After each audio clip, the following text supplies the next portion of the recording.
In a small village, there lived a girl named Nneka.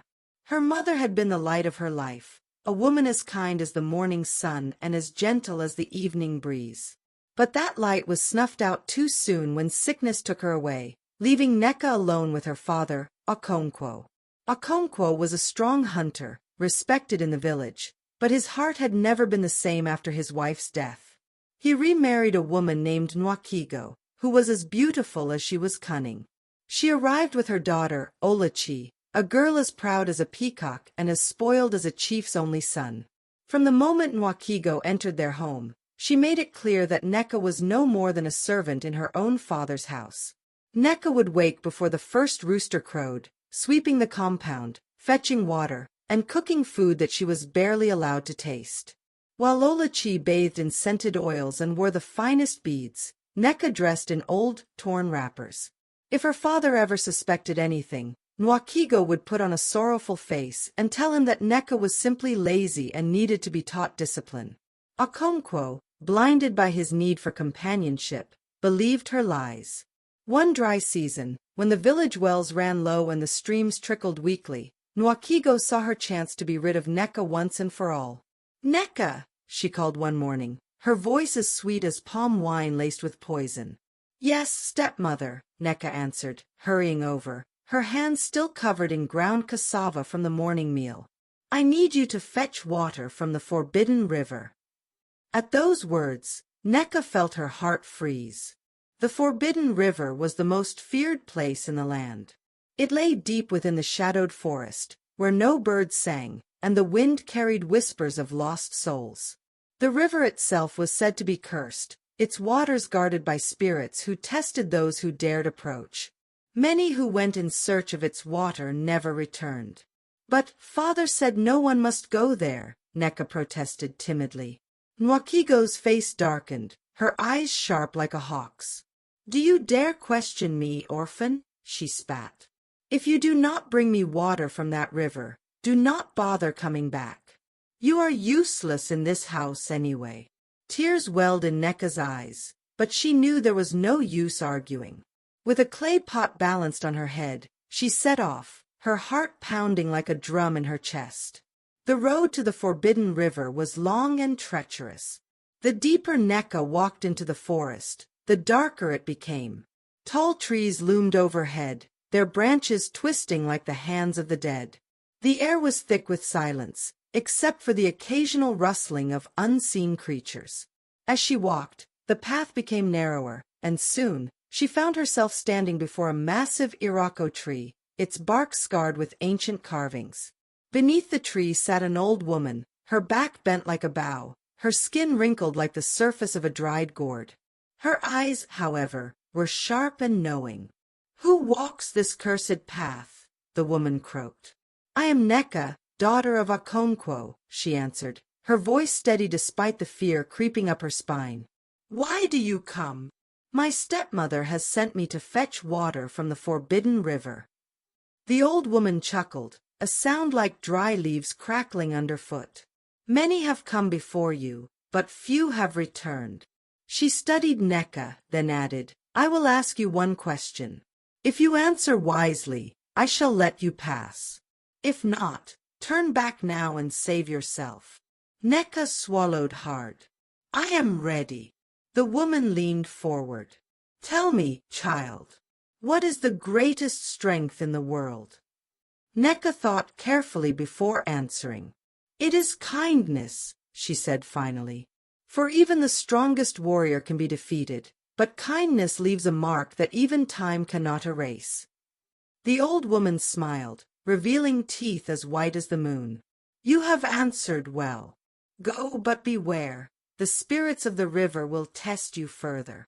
Nneka bowed respectfully and continued her journey. As she neared the river, a chilling wind blew through the trees, and a voice echoed from the shadows.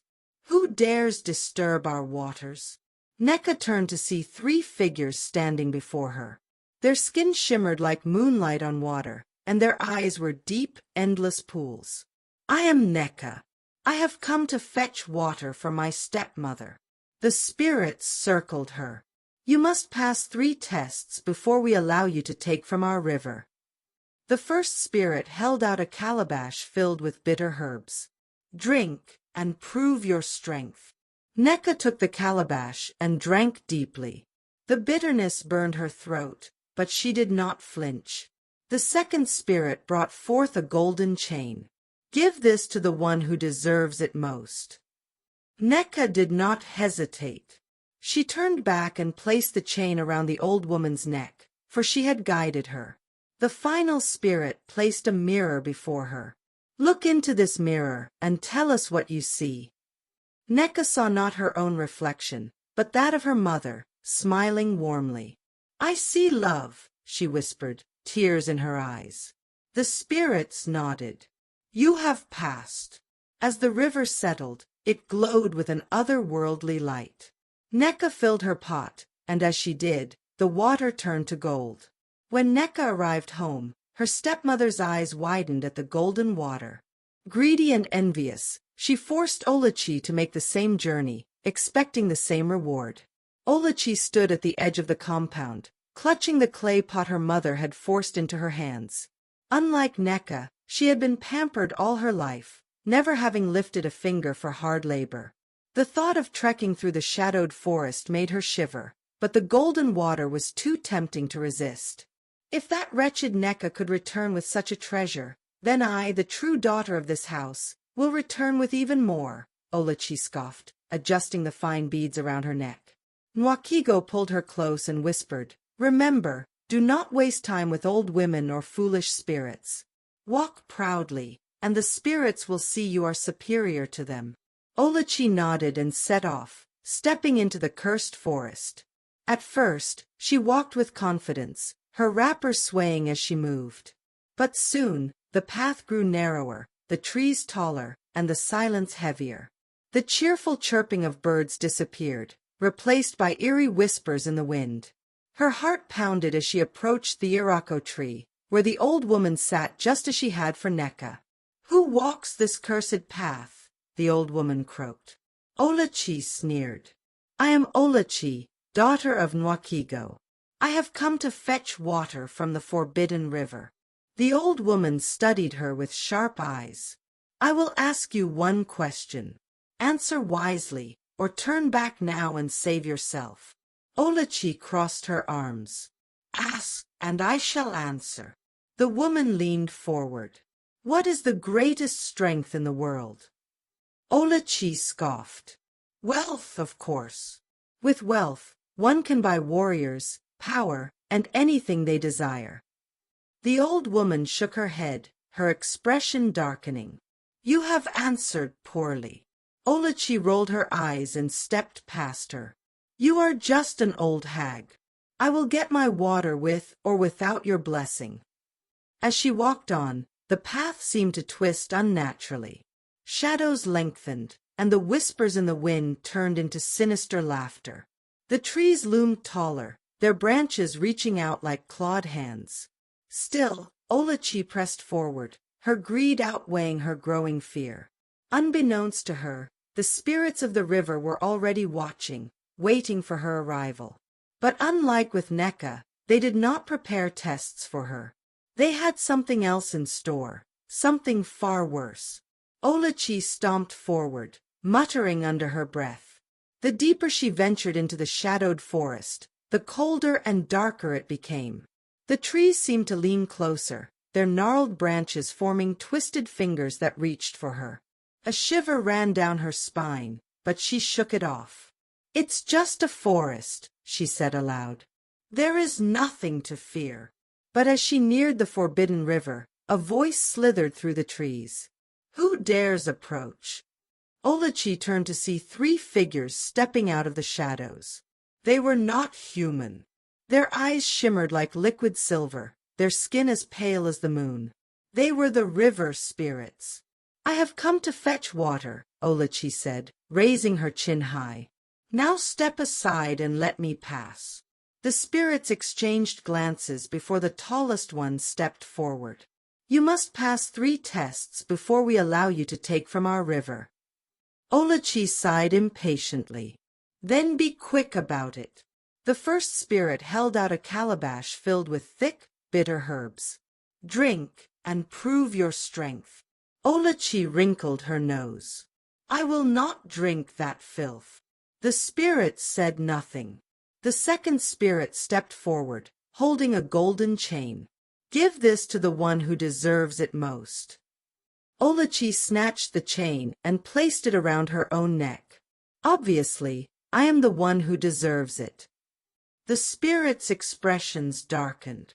The final spirit held up a mirror. "Look, and tell us what you see." Olachi smirked at her reflection. "I see the most beautiful girl in the village." The spirits remained silent for a long moment. Then in unison, they whispered, "You have failed." The wind howled, the trees trembled, and the ground beneath Olachi's feet split open.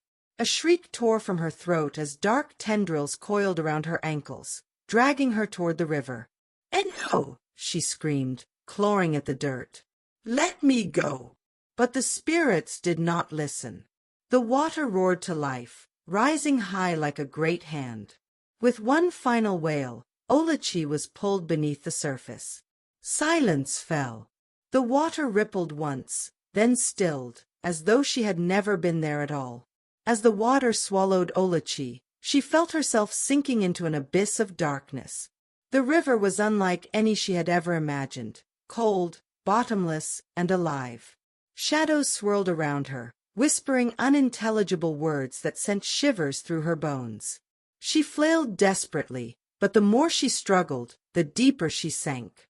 Above the river, the spirit stood in silence, watching her fate unfold.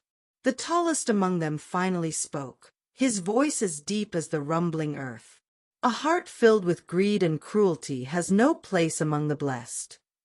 With that, the waters churned violently, and Olachi's cries were lost in the chaos.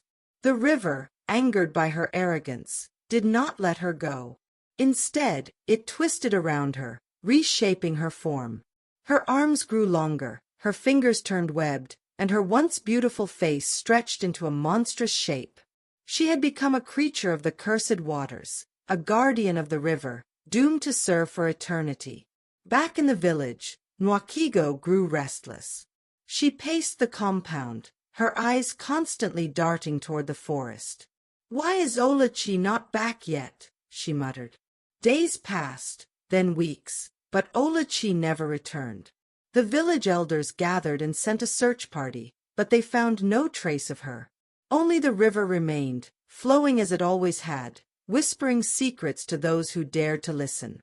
When the villagers asked Nneka about what had happened, she lied, saying Olachi had run away. But whispers spread, and soon, people suspected the truth. Some said Nneka had sent both girls to their deaths. Others believed the spirits had taken only the one whose heart was unworthy. Regardless, Nneka's fate was sealed. The village turned against her, and Okonkwo, grief-stricken and ashamed, cast her out, never to return. As for Nneka, she remained untouched by the river's wrath. When she had reached the waters, the spirits had welcomed her, allowing her to fetch the sacred water without harm. Upon returning to the village, she shared her tale, and the elders recognized her bravery and pure heart. They took her in, ensuring she would never suffer again. Years passed, and Nneka grew into a wise, wealthy, and beloved woman. The river, once feared, became a place of mystery and reverence. And on quiet nights, when the moon was high and the waters were still, the villagers swore they could hear a mournful wail, Olachi's voice, forever trapped beneath the waves. And so the tale lived on, carried by the winds, whispered under the moonlight for generations to come.